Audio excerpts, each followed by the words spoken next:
هلو ازيكم يا بنات؟ عاملين ايه؟ في فيديو النهارده هكلمكم عن الرفايع المهمه والعمليه في جهازك. بس قبل ما ابتدي الفيديو بقى ما تنسيش تشجعيني كده وتخليني ان انا اكمل باقي السلسله وكده. تعملي لي لايك وتشتركي في القناه وتفعلوا الجرس عشان يوصلك باقي الفيديوهات اللي انا بنزلها كلها. ويلا بينا نبتدي الفيديو. اول حاجه هكلمك عنها هو طقم التوزيع السيليكون اللي هو لا غنى عنه في اي بيت، يعني اي بيت بتخشيه بتلاقي طقم توزيع سيليكون. بس قبل ما نشتريه بقى في كذا حاجة مهمة لازم ناخد بالنا منها. اول حاجة ان هو يبقى قطعة واحدة زي اللي انا جايباه ده، يعني ما تجيبوش اللي هو قطعتين اللي هو بيبقى من تحت خشب او بلاستيك ومن فوق سيليكون، لان ده بيتفك ومش عامل نهائي والاكل بتلاقيه دخل من جوه. الصراحة مش حلو خالص خالص. في نوع تاني بقى بيتباع بالفرداني كده بالمعلقة، بس يعني بيبقى كله كامل، او يعني بيبقاش قطعتين، بيبقى قطعة واحدة بس بيسيح، اللي هو بيبقى ب35 ب25، بيبقى رخيص. ده بيسيح في الاكل ومش صحي نهائي. النوع بقى اللي انا جايباه ده الصراحه بعد ما بحثت كتير بقى ودورت كتير، النوع ده تركي نضيف جدا جدا جدا. بس مشكلته انك انت هتلاقيه باسعار متفاوته على الفيسبوك والصفحات والكلام ده كله، هتلاقيه باسعار متفاوته جدا. فانا قعدت ادور الصراحه وبحثت كتير وكنت بنزل بوستات كتير لحد ما لقيت واحده بس بتبيعه بسعر حلو، وهو نفس الماركه وكل حاجه. فدي اللي الصراحه اللي اشتريت منها.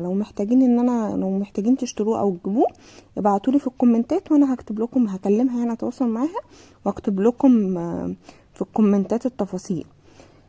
بس بقى مش هنجيب طقم التوزيع السيليكون هو خلاص، وبرغم ان هو انت بتستخدميه في الاستانلس وكل حاجه، احنا هنجيب معلقتين بس فرداني توزيع خشب ان انت بتحتاجيهم.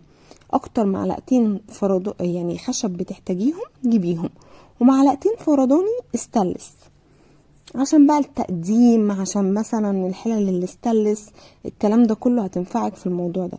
لكن غير كده انت مش هتحتاجي اكتر من كده الصراحه.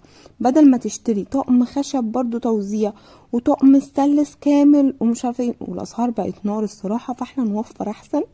هو طقم التوزيع السيليكون ده اساسا 10 قطع، فهيغنيكي عن اي حاجه. وهما معلقتين خشب بس ومعلقتين فرداني استانلس، مش هتحتاجي اكتر من كده الصراحه، وده اللي انا محتاجاه.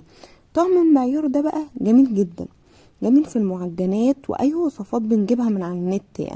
يعني اي وصفات بتجيبها من على النت بيبقوا كاتبينلك بقى كام ملي، كام كوب، مش عارفه تحطي قد ايه، 250 ملي، 230، 125.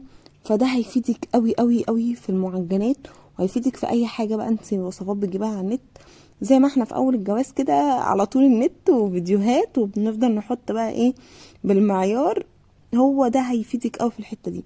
بس في نقطه، يعني بصي، في منه مضروب او بيبقى محطوط مش موثوق في الارقام اللي عليه. فعشان تبقي واثقه كتير في الارقام اللي عليه بنجيبه من محل مضمون. تجيبيه من المحل بتاع الادوات بتاعه الحلواني اللي بيبيع للحلوانيه والكلام ده كله، بيبقى ادق ومضمون جدا. هو مش غالي اساسا، انا كنت جايباه ب25، ممكن تلاقيه دلوقتي ب35 45، بس مش هيعلى عن كده يعني. في طقم تاني بقى انا جبته، ده بقى حلو برضو قوي قوي قوي قوي، بيبقوا 4 قطع. الطقم ده برضو حلو، بحطه جوه علب الدقيق والبقسماط والنشا، عشان لما اجي اطلع بقسماط، اجي اطلع دقيق، اجي اطلع نشا الصراحه، والرز كمان على فكره لما بتيجي تطلعيه. فده تحفه. وفي منه حاجه تانية في زيه بالظبط بالظبط، بس بيبقى عليه بقى ارقام، يعني بيبقى موجود عليه زي الطقم اللي انا بقولك عليه ده، بيبقى عليه ارقام، مثلا ده كوب، ده 2 كوب، الكلام ده كله. لو لقيتي ده اشتري ولو لقيتي ده اشتري. الصفايه بقى اللي هي بتاعت السوائل دي حلوه قوي قوي قوي قوي وبتعيش معاكي، بس ما تجيبيش اللي هي بلاستيك وفيها صفايه، لان دي بتتفك من البلاستيك بتاعها وبيبوظ. الاستانلس بتبقى متينة ونضيفة اكتر، وبتبقى 3 احجام، وهي البلاستيك 3 احجام برضو بتلاقيها ب3 احجام وكده، بس مش عملية. انا كانت عند ماما اتفكت كده من الجناب وما بقتش حلوة ومش عملية خالص الصراحة. قعدت تتفك في الجناب. لما اروح عند ماما هحاول اصورها لكم وانزلها لكم في بوست على القناه بتاعتي وكده. لكن دي عمليه قوي الصراحه ومتينه. الاقماع دي بقى اختراع اختراع اختراع صراحه. الاقماع السيليكون دي انا ده افضل اختيار انا اخترته.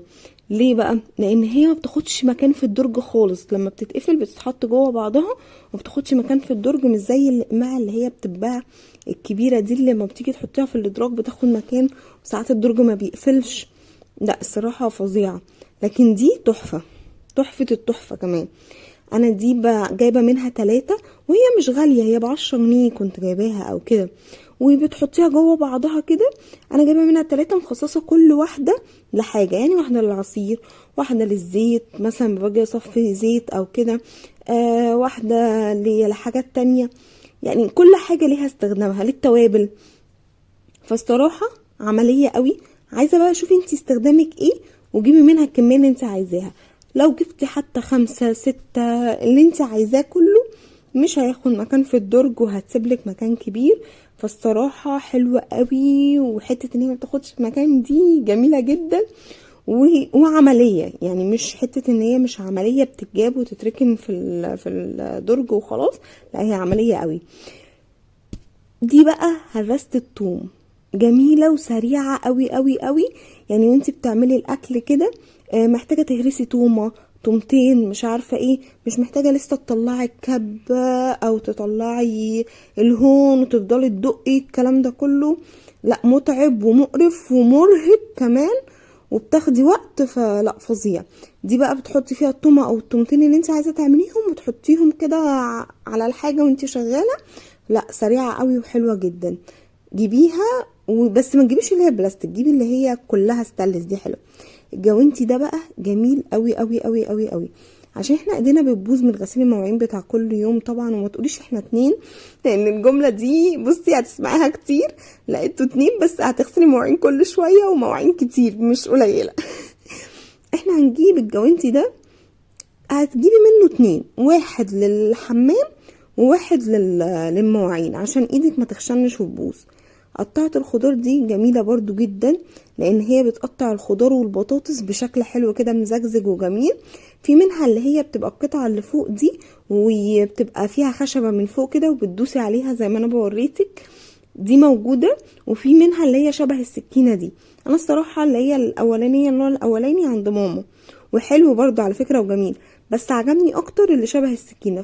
وبس كده يا بنات نكون خلصنا الفيديو بتاعنا. وطبعا دي مش كل الرفايع، لا دي جزء من الرفايع، باقي الرفايع هنزلها في الجزء التاني لان الرفايع كتير جدا وانا مش عايزه اقعد ارغي كتير كده وتزهقوا مني. ربنا يتمم لكم على خير يا رب ويسعدكم يا رب، وتجيبوا افضل الحاجات وتتوفقوا في الحاجات اللي انتوا هتجيبوها. لو عجبك الفيديو ما تنسيش تشجعيني وتعملي لي لايك وتشتركي في القناه عشان يوصلك الجزء التاني اول ما ينزل. انا بحضر لكم فيه رفايع مختلفه ومهمه بجد هتفرق معاكي فعلا. واكتبي لي في الكومنتات محتاجين فيديوهات عن ايه تاني كده. كل راي منكم بجد بيساعدني ان انا اطور المحتوى بتاعي اكتر، وبتشجعوني ان انا اكمل واعمل لكم سلاسل اكتر. يلا استنوني في الفيديو الجاي. باي باي.